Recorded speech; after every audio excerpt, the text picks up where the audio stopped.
პრაიმ ტაიმის პრეს-კლუბში პოლიტპატიმარმა მელორ ვაჩნაძემ პრეს-კონფერენცია გამართა.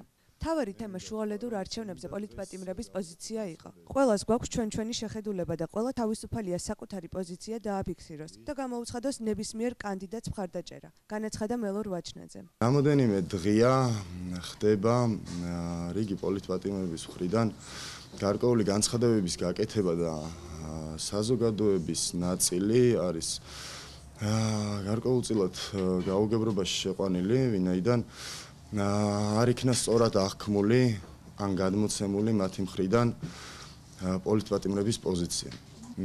საერთო პოზიცია იქნა გაცხადებული და ითქვა, რომ ყველა პოლიტპატიმარი უჭერს ერთ ან მეორე კანდიდატს. ყველას გვაქვს ჩვენი შეხედულება და ყველა თავისუფალია საკუთარი პოზიცია დააფიქსიროს და გამოუცხადოს ნებისმიერ კანდიდატს მხარდაჭერა.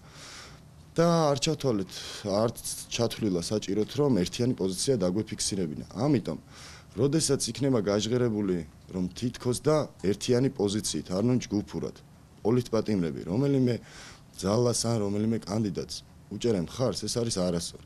ვინაიდან მსგავსი რამ არ ყოფილა და 5 დღეა დარჩენილი და ნამდვილად არ იქნება, მე მინდა ეს სრული პასუხისმგებლობით განვაცხადო.